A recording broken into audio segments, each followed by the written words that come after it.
Hope everybody's having a good night, good day. It's nighttime somewhere. But yeah, I hope everybody's doing well. We are about to work on a song that I am really excited about. The producer's name is Windy. Goes by, W-N-D-Y, I believe is how it's spelled. He's got a lot of music released out there. He's from the Congo, Africa. So yeah, we are actually going to be mastering this song by him. It's called Memories. I believe he was part of the songwriting as well as, and he collaborated on the production.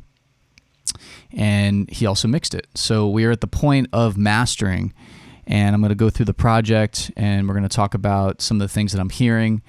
I will say that this mix is really, really good. There's not like an issue here where we have to do a lot of correction or anything like that. We're going to be aiming more for a target loudness, enhancing the track a little bit, and just kind of seeing where it takes us. So I'm not looking to run into a lot of issues today. So I'm really excited to do this. I think it's going to be a relatively quick process, but we'll see some of the techniques that I like to use a lot regarding limiting and EQ, maybe some compression, but hopefully we'll learn something through what we do today. Yeah. As always, if there's any questions, you can jump on the chat. Corey will be here periodically to help with that and inform me if there's any questions on there. Otherwise, I will do my best to check on there as often as I can. So let's go ahead and get started. We are looking at a stem master session, kind of my typical setup. I like stem mastering. I think it's a way to have just a slightly bit more control over what we may see with a typical stereo master, even when you're working with instrumental and a cappella, which is, again, kind of a little bit more control than you would get with, say, just a stereo pre-master. Now, I'm not saying that stereo pre-masters are not ideal, but I find that when we try to get many times the loudness that we want to achieve, that there's things that tend to pop out that I like to be able to get into the mix and control a little bit, and sometimes improve on in a subtle way, things that we may hear in the mastering process. We're never trying to reinvent the wheel. We're never trying to remix the song. We are simply trying to make things better through details that may help with translation, and also, most of the time, just the artifacts of things getting louder. So I'm going to go ahead and first just kind of walk you through the session here, and then we will talk about, we'll take a listen to the pre-master. So at the top, I have the limited pre-master, or I guess we could say the approved final mix of the song up here. So if I was to solo and play that, I am basically going to hear an identical version of what I'm hearing in the stems. So the stems are broken out to drums, bass, synth, effects, and then we have vocals down here at the bottom. Now, there's the vocals. Now, why do I have the stereo bounce at the top of the session? I am doing that because I need a reference point. I need to be able, at some point, to go back to and hear where we started from. It's very easy for us to get stuck in this rabbit hole of, okay, I'm processing, I think this is better. But we need to check our own psychology. That's a huge part of this. Understanding what will get you far away from the goal.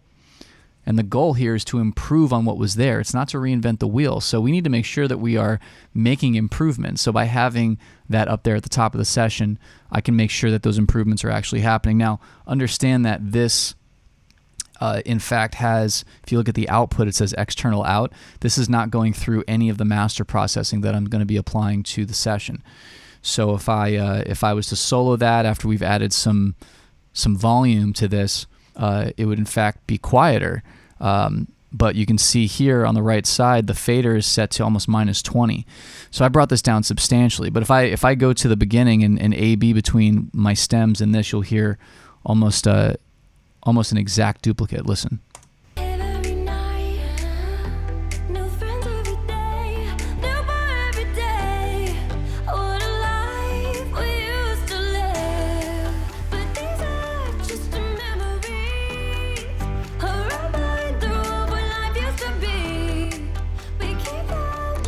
So the difference that you're hearing, if you hear the difference, is a difference in limiting.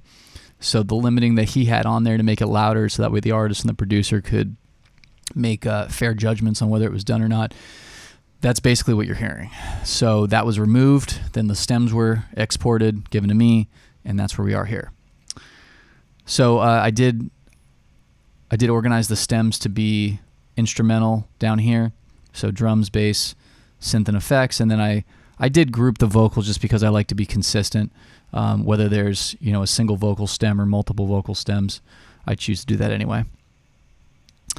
Now on the master processing, I already have my preset already created here, and sort of let me turn that off.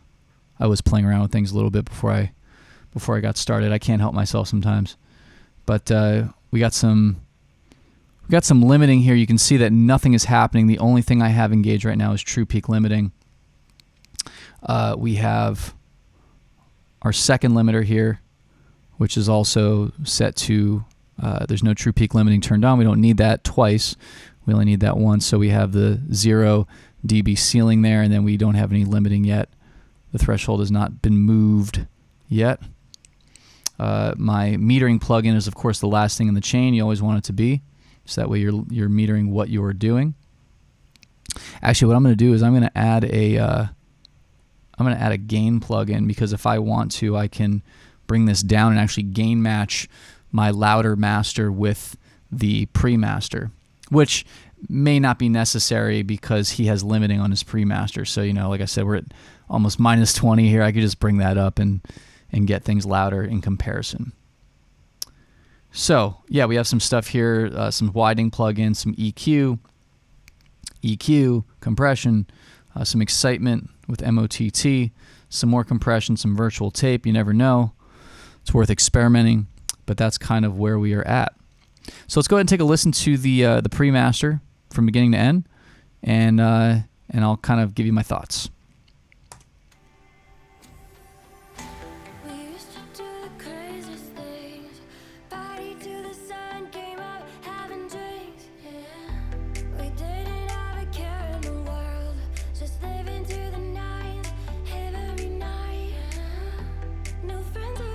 Let's go ahead and just add a little bit of limiting here just to get the volume up.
All right.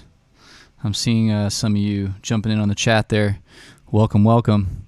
I will be archiving this, by the way. I'm recording this, so you'll catch whatever I was talking about in the beginning after the fact on the Color Mind YouTube channel. If you all haven't subscribed to that yet, please get on that. And as always, get your friends to follow me on here. Excited to show everybody what we're doing, for sure. But yeah, so let's make some observations. So we just took a listen to the pre-master. Now, a couple things that I did while I was kind of already working a little bit. Hard to not do that, but the volume was pretty quiet. We were sitting at about minus 22 LUFS, and I want to specify minus 22 LUFS short term, which is different than integrated. That's kind of for a different conversation, but short term meaning we're measuring shorter periods of time as opposed to the whole song from the moment we hit play to the moment we hit stop. But the true peak level right now is sitting at about minus 7, and I want to be clear on something. I just kind of at a last second decision when I first hit play, you heard the volume come up a little bit. I already started bringing the threshold down on my limiter to minus 6. Now I did that, which means I'm adding 6 dB of gain. I did that as sort of a response to how quiet things were currently, which means that the master prior to that, when I was starting the session, was peaking well below minus 12. It was like minus 13 or something like that, and the LUFS was probably closer to like minus 30, minus 28 something. But that's really quiet. Now, the reason why it was that quiet is because the stems that I was given, and this is by no means, me speaking ill will of the mix engineer, but this is very common where people will give me files that might be clipping a little bit or close to 0. And in this case, I believe the synths and the drums were closer to 0 than I want them to be. In fact, let me show you. I can show you. Like, here's the drums. If I just put my clip gain back, if we see what I did here, looks like I did about minus 6. So I put this back to 0. You can see that they're definitely close to 0 there. And when I measured them with Insight, my metering plugin, I think they're at like 0.1 or something like that. So it was just barely clipping. But it's not even a matter of quality at that point. The reason why I gained these down, and also let me just add that if I gain those down, everything else has to be gained down to maintain the mix. So if I gain the drums down minus 6, and I have to gain down the synths minus 6, the vocals minus 6, so that way I don't want to lose his mix balance. So anyway, it's not a matter of quality at that point. It's a matter of gain staging. When I put a EQ, or I don't know, let's say I want to play with tape saturation or something like that on the drums, the file being at 0 like that on the file itself is already going to clip or near clip the plugin that I'm working with, which could create some what I like to call negative artifacts or just unnecessary distortion in that case, potentially. Not saying it's going to for sure happen, but and especially when we start adding limiting and things of that nature from the mastering, we tend to hear those artifacts, even if they're minuscule, more because of just the nature of loudness and just zooming in on that microscope, as I like to say, to hear those details. So let's go ahead and you might have also noticed, because I added that gain on the limiter, I bumped up the reference or the pre-master, the limited pre-master from the producer, a little bit hotter. So the idea here is that we should have a still equally gain matched pre-master to our stems.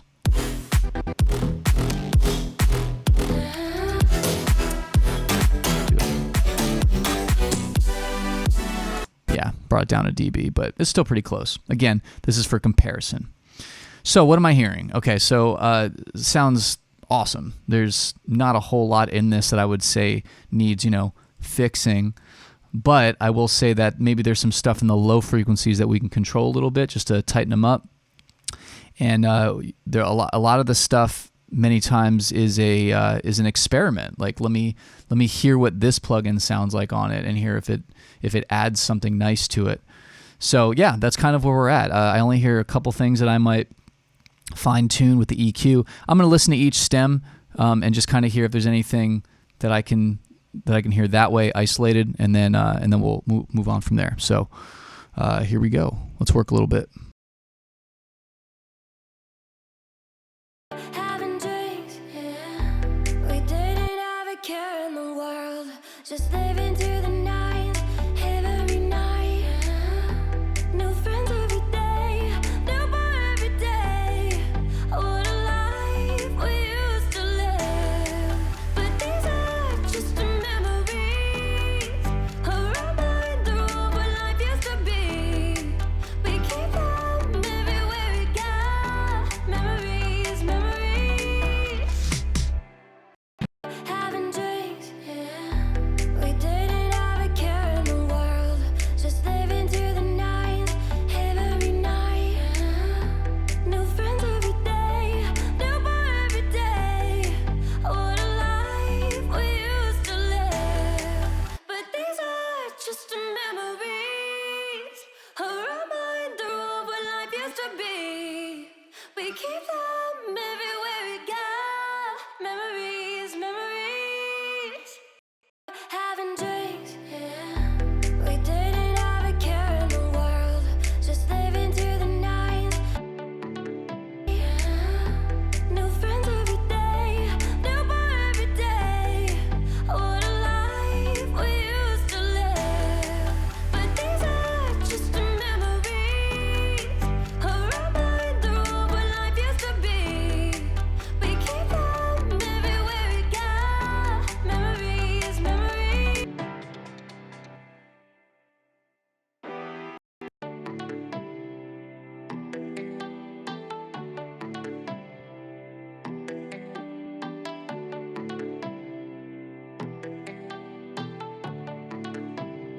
Day, what a life we used to live.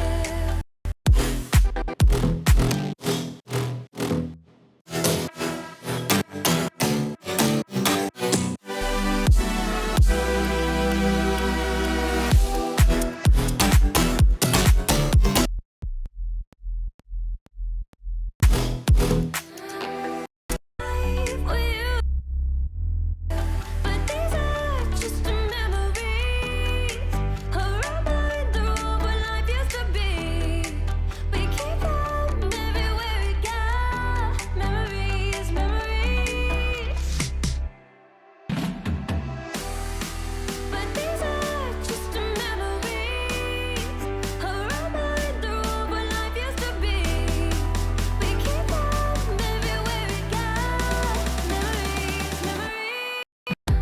New friends every day, new bar every day.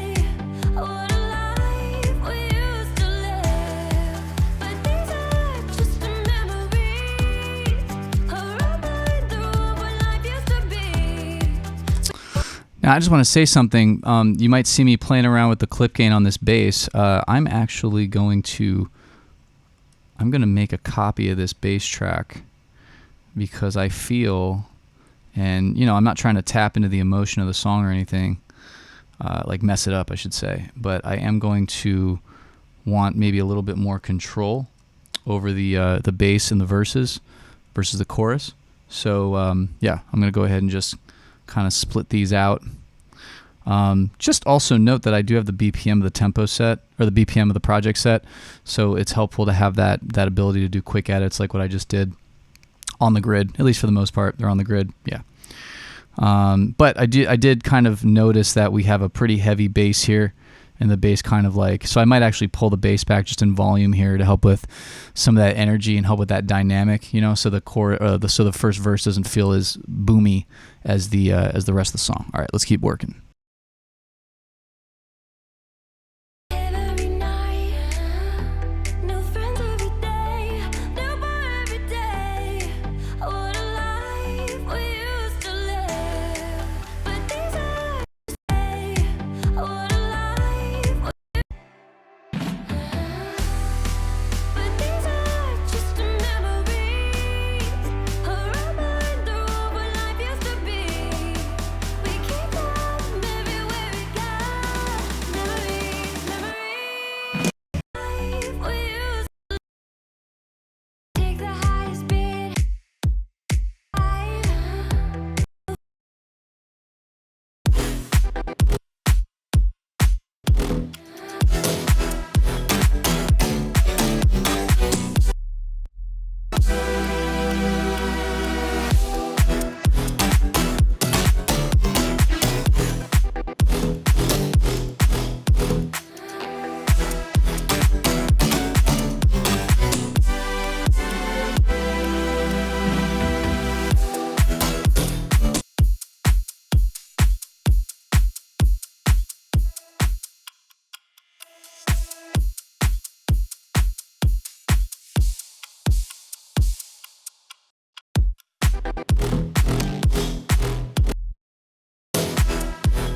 So furthermore, I'm going to go ahead and first I'm going to Command S. Always Command S, folks. I'm telling you. Nothing worse than your computer crashing on you. Or your DAW, you know what I mean. So yeah, I'm gonna go ahead and split out this.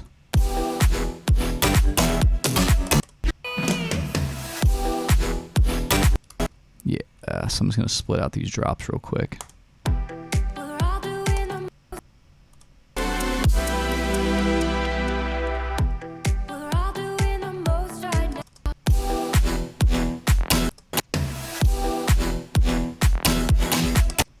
So again, it's going to duplicate this, and then, excuse me.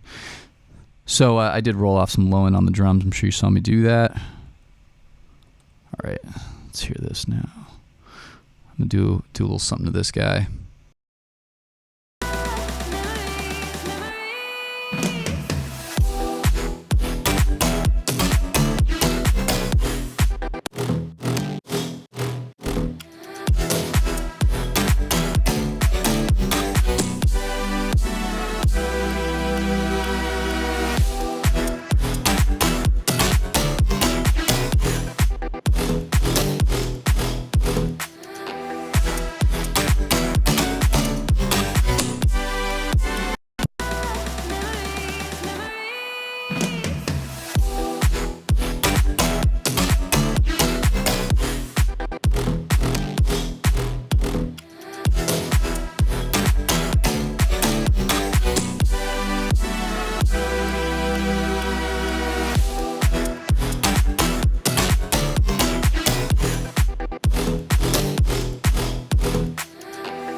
I don't normally add a bunch of tape saturation on mastering, but I do want to hear what some sounds like on this bass.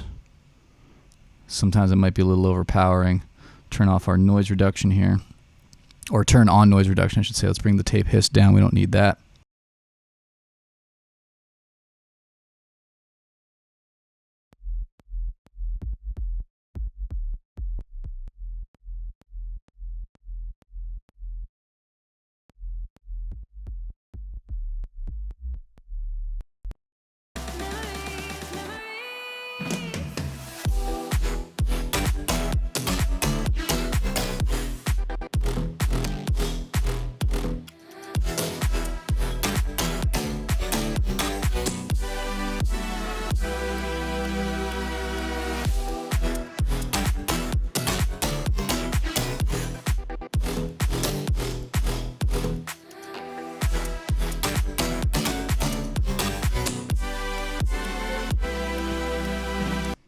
I'm going to try it.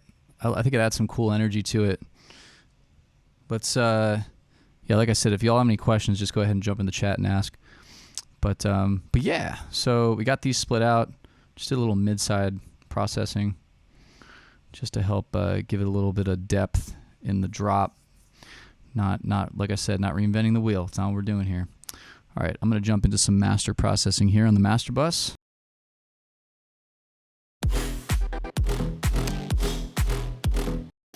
Also, watch your ears. I'm going to start adding more volume here, so turn down what you're listening to.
think live just crashed on me, folks. So give me a second here. Hallelujah, live just crashed on me, but it's the name of the game, right? So let's go ahead and chat while I get this booted back up. Fortunately, with Ableton Live, it's got a nice auto backup function. But yeah, so some things that we were doing here. We have my favorite part, which is comparing to the original. I like how we're actually getting a lot more balance between the sounds as we listen to the producer's last mix versus ours. You'll notice it was really drum heavy, which was fine, for the genre. But we do have definitely a better sense of just sort of that like energy that you hear in the bigger records. Let me multitask here as we're getting booted back up. But yeah, so that's kind of like thing number one. Let me just see what screen is Ableton opening back up on. That is the question. Poor live. No, it's normally pretty good, but today it's just not. It's not liking the whole streaming setup. Here we go. Let's reopen. So yeah, so the couple things that I'm hearing, the next thing I'm going to address is actually I'm getting a little bit of aggressiveness out of the sort of the plucky sounds in the chorus just due to some of the processing that I'm adding. So I'm going to try to tame that, and then hopefully that will get us to sort of a smoother yet bigger sound. And yeah, that's kind of where we are at. Some subtle EQ things that I did. I did control some of the low end in the drums, which you saw me do earlier. Yes, live unexpectedly quit. Please open up what I had. So subtle EQ things on the drums. I did add some mid-range to the vocal to help it kind of pop out of the mix a little bit and also give it a little bit more depth. I did some mid-side compression on the instrument stem to help make it feel a little larger and also control some of that middle energy when the drop hits. Yeah, Ableton's just thinking. Let's let Ableton think for a minute. Let's send Ableton good vibes. It's giving me the wheel of thinking. I don't like calling it the wheel of death because it's not always a wheel of death. Sometimes it's just a wheel of thinking. Anyways, so we have something that I consider to be, sounds really good. I do want to listen from beginning to end to hear the energy kind of transition from the verses to the chorus, etc., all the way to the end. I am at one point going to, and I'm going to go ahead and just double click on this fader here to set the producer's last kind of mix to unity. That way it's the same intention, or the same, I should say, original loudness of what the whole team kind of approved. And then throughout, like I guess when the drop hits, I'll probably, or maybe throughout the verse, I'll just kind of flip back and forth. I just want to hear what kind of improvements that we've made from where we started. All right? So we're going to take a listen. We used to do the craziest things. Party till the sun came up, having drinks. Yeah. We didn't have a care in the world, just living through the nines, every night. Yeah. New friends every day, new bar every day. I realized that my EQ also got eliminated from when it crashed. So this EQ, at least I should say, this was the one that was a little bit smoother sounding. Let me just bring that back up really quick. So I was hearing a little bit of a harsh vocal, so I'm going to pull back some of that 1K, which I actually thought I added some 1K to the voice. But let's go ahead and pull some of that back a little bit. Jump in. Having drinks, yeah. We didn't have a care in the world, just living through the nines, every night. Yeah. New friends every day. Yeah, that, I don't think I put that on the right track. Give me 1 second here. I put that on the synth. That is not what I wanted. Oh no, that's correct. I just didn't have it turned on. At least I didn't spend 3 hours on it before turning it on. Having drinks, yeah. We didn't have a care in the world, just living through the nines, every night. Yeah. New friends every day, new bar every day. What a life we used to live. But these are just memories of running through what life used to be. We keep them everywhere we go. Memories.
So, yeah, comment from the producer already sounds better. I agree. I made the dumb mistake of trying to load in a plugin while it was playing, and of course, with all the streaming stuff going on, it is being a little laggy. That being said, let's recap. I did save, by the way, before I did that, so kudos to me. Now, the stuff that I was doing actually at the very beginning was dealing with the high mids. There was some stuff that I thought needed to be tamed. It was just a little abrasive in the vocals, which I noticed, like you saw, that the last time it crashed, it kind of took that away from us. So I went ahead and reapplied that, and I took out some of the kind of 1 to 2K range to kind of smooth that out. And after that, I went ahead and, let's see, I actually added a little bit of low end back to the drums. I thought that might have been lacking a little bit, but I'm gonna do more of a walkthrough of kind of everything that I did more completely. It looks like I may have another case here of the Ableton I Don't Wanna Works. So give me a second here. Like I said, it's a good thing I just saved. That was my own dumb fault for trying to open up low end focus, which is a cool plugin I wanted to show you. I wanted to experiment and see if it offered anything to but either way, so definitely an improvement from what I'm hearing in the producer's mix. In the verses, you can hear there's a lot more kick, a little bit muddier, we'll say. But I think that's kind of like in the verses, there's more of a sort of a cohesiveness amongst all the sounds. And I think overall, there's a better sort of flow in terms of the energy from section to section. So that's a big help as well. And you don't want people having to turn the volume up in the verses and turn it back down when the drop comes. So those are kinds of things that we can address in mixing and mastering. Something that when I was increasing the loudness of the track, we were looking at the LUFS, and we were also looking at, we're always looking at peak, but LUFS was something that I noticed we were hitting basically where I want to be hitting, which is pretty hot. I want to be hitting somewhere between -7 or hotter. I understand that some people shoot for -8, which is still considered very hot by industry standards. But the idea is that -7 is a pretty hot master in term for LUFS, for short-term LUFS. If we measure a lot of the bigger records out there, we're going to see something along those lines of -8 to -6. But you got to do it in a way that doesn't sound too distorted, especially in this genre. Like if you're doing rap or R&B, you can get away with a little bit more grit. But when you're dealing with EDM, it actually has to be cleaner. And I guess even like your more aggressive genres like rhythm, dubstep, like all that stuff, you're gonna get still a fairly clean master, even when they're really, really loud. So that's just something to keep in mind if you find yourselves working on those types of projects. But I think we are good. Someone just let me know if you are hearing me okay. And I will, let's go ahead and just here.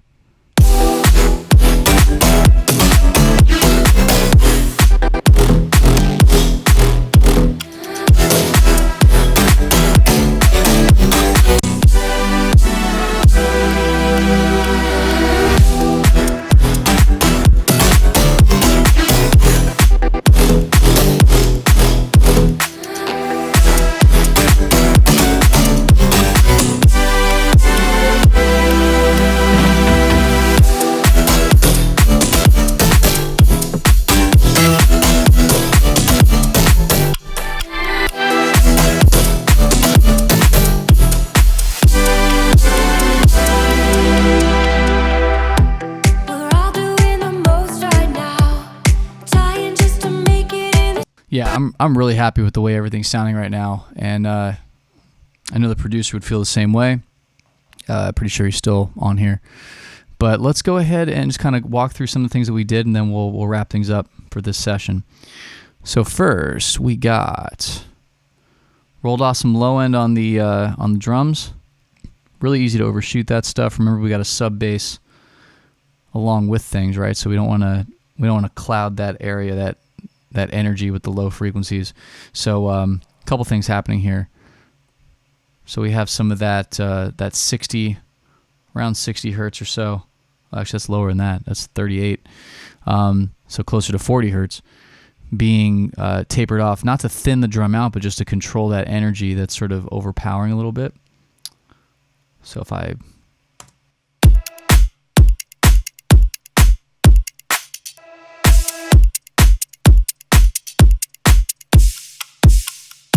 So you can hear just it's a subtle taming of that low energy. And then this is also the same deal. We got this all the way down at like 30 hertz, and we're rolling off just probably not even, it's a dB and a half, not even. If I take both of these off, you're going to hear the low frequencies definitely have more energy down there. So we're trying to tame that with these.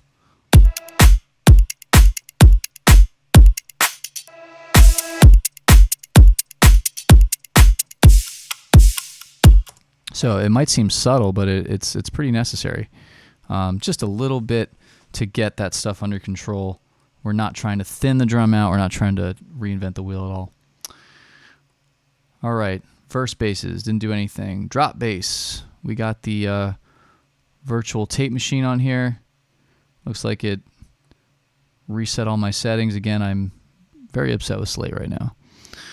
But yeah, I'm bringing back this noise reduction because we don't want to hear that tape hiss. We don't need that. It's a modern track.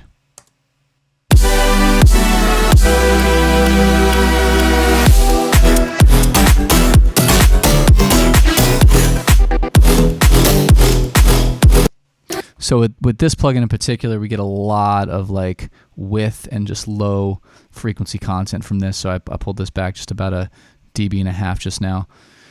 We don't want it to be like flubby. We don't want it to feel loose. We want the energy to feel tight. So just like the same reason we brought the low energy in the drums back, we're bringing back that. We're adding the character of the tape. That's definitely adding character. I mean, if I take it off, let's hear what it sounds like without it.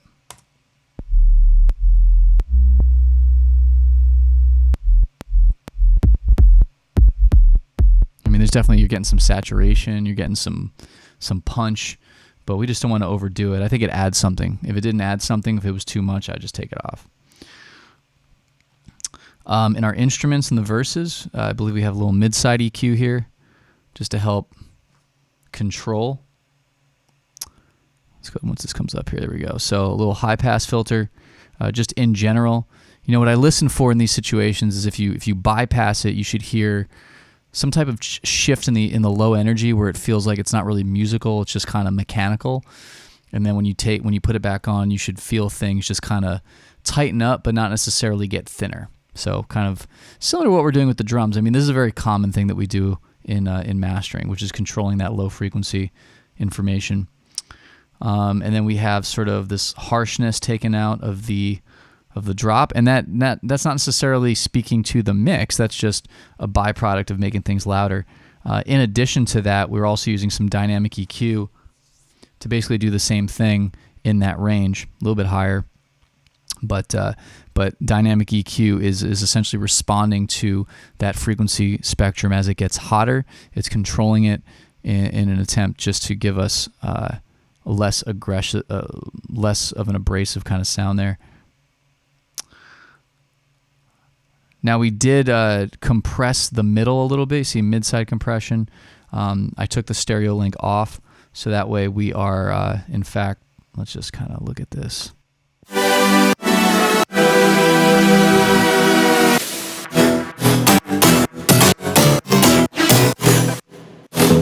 If I take this off, we'll hear a lot of the energy in the middle just kind of build up, and we'll lose that width that we have going right now.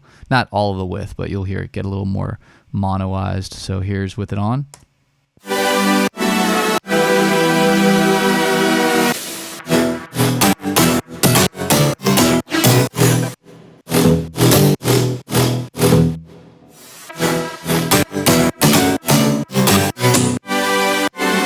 So it's a subtlety, but it could be the difference between having like the drums feeling more clear or not. But it definitely feels more in the middle when I have it off. So it does kind of spread things out a little bit, like butter on toast. And then we got a little bit of, I believe, mid-side EQ, just another high-pass filter on this one. Yep. Oh, I did stereo on this one. So not that high. So we're below 100 hertz here. There's no sub in this part, but if we listen to it on and off, we shouldn't hear like a dramatic shift in the sound, just a control in the low energy.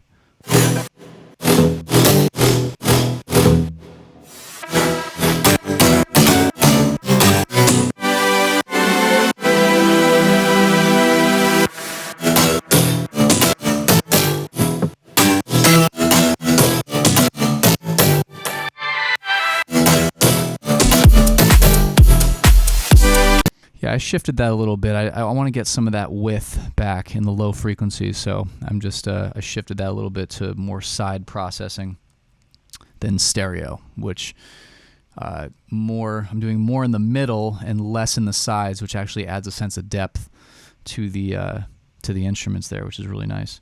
Effects, didn't do anything, didn't need to. Vocals, we have that high pass filter, which, you know what, I think it reset that again when it crashed, so let's just take a listen here to the vocals with the high pass filter on and off. Make sure we're not thinning things out too much. Oh no, we got it. A reminder of what life used to be. We keep them everywhere we go. Memories, memories. Yeah, so there's actually it's not thin, but when you turn it off, you can hear there's sort of a muddiness floating around down there in the vocals. So yeah, that makes a big difference. And then we controlled some of that harshness here in the high mids with this EQ. So let's look at the stereo processing. So we got our insight meter. You know, you saw me just creeping these limiters up as we were going, just making things louder, but making sure that things are sounding good as we're making them louder. Now we did do this here. I changed these algorithms from modern to transient. That does give us a little bit more of that pumping effect, but not something that's very obvious. But I have found that when you use the transient algorithm, it allows you to get a faster release time without any distortion, which is nice. So it really helps with the louder masters. But yeah, faster release times on both of these. Yeah, just letting them do their thing. Didn't add any transient emphasis or anything like that. Didn't need it. Track's punchy enough. Just creeping those up, listening. Add a little bit of the M stereo expander for depth. Already got some nice depth out of the mid-side compression we did on the instruments and some of the high-pass filtering we did in mid-side mode as well, but this definitely will emphasize that for us. On the overall master, you can see me controlling some more of those low frequencies. You can see 35 hertz all the way down there, rolling some of that off, boosting some of that high information up here just to give it a little bit more excitement. Infinity EQ, I believe I'm doing another mid-side high-pass filter. It's just necessary, you know? It's like when you turn this off, so this is just in the sides, you just hear the low frequencies just get kind of wild down there in the sides, in the wideness of the track. So you put this on, it just tightens it up. Again, not trying to thin anything out, not trying to monoize the track at all. We're trying to keep the width, but we're just trying to sort of peel off what isn't necessary. And then I loved what this did. Supercharger. Surviving the crash. Supercharger. So I didn't do any compression on this thing. All I did was add saturation and gain. So we added about, I wish it would register, probably about a couple dB here again. I don't want to touch it because I like what I did. But yeah, just this is something to understand about gain staging in general. And the fact that we have a plugin at the very beginning of this chain where we have, these aren't going to respond to gain other than distortion if you overdrive them, but more like the limiters. Okay, the limiters are set up in a certain way to where they're responding nicely to each other. By turning up this plugin at the beginning of the signal chain, we're adding more into those, which is only really possible if you understand gain staging, and that we have a plugin at the beginning of the chain that we're adding gain to, which will affect everything downstream. The saturation was just kind of a nice, I think, a happy accident. I mean, we experimented with it, it worked. I like adding saturation to things when it works. If you add too much, it'll make things feel either overly distorted or just too aggressive for no reason whatsoever. But this actually added something nicely. and I was really happy with it. So yeah, that's a walkthrough of everything that we did today. And you saw me also do some of the splitting of the audio regarding the sections. I think that gives us a little bit of added control, so that way we're not added control is what I said, not out of control, but added control, so that way we can EQ and process things in different sections and not necessarily have them affect sections before and after. So it's pretty nice to have that flexibility. But that is basically what we did, and I am really happy with the way this sounds, and I'm probably going to get it one more listen. Like I've said in the past, the point of these streams is to get things about 90 to 95% there. And then generally what's going to happen is I will give them another listen the next day with fresh ears, make some adjustments, send them to the client, and then we will go from there. Generally there's one or two notes, and then we're normally pretty good. But I really appreciate everybody joining us, whether you're watching this on the archive on Color Mind Music, on the YouTube channel for Color Mind Music, or whether you are watching this live. Really appreciate you all coming through. Check out both of our Instagrams. Mine's Barrie Music, just like my Twitch channel, and then you have Color Mind Music as well, both on Instagram. You can DM us at any time if you have questions. Check out my website at markbarrymusic.com, and you'll see some cool projects up there that I've been working on. And also check out colormindmusic.com. I'm going to play you out with our song here from today. But yeah, check out colormindmusic.com, and you will see some really cool sample packs up on there and some new stuff coming soon. Just keep your eyes on our Instagram. We're going to post everything about future streams on there. I really appreciate everybody's time. I do want to see, are there any last minute questions about what we're doing? Oh yeah, looks like we got one. So we got, with all the stereo width plugins and mid-side processing, how do you assure that you are not losing too much of the center impact? That's a really great question, and I mean that kind of goes into a conversation about mono compatibility. Mono compatibility only holds so much weight now, because if this was played in a place that had mono, like a mono playback system, and that could be anything from a Walmart to a club, like to a local club, you can never tell. But what you can start doing is sort of hearing how things sound when they get really out of phase. Like I work on some projects right now where things are super, super wide, and that's what the client wants, and that's what I give them. There's also a lot of professional examples out there of songs that will have a lot of things disappear in mono, and that's just the nature of those types of projects. I don't know what their situation is or why. But in this case, I'm not hearing things that sound crazy out of phase, so I'm not worried so much about mono compatibility because I can hear it. Now, actually, because you brought it up, I'm gonna go ahead and put a. Actually, I already have a plugin on here. So yeah, we have already this utility plugin here at the bottom. I'm gonna go ahead and crank this up. I'm gonna flip this to mono and let's hear what happens. So watch your ears, everybody.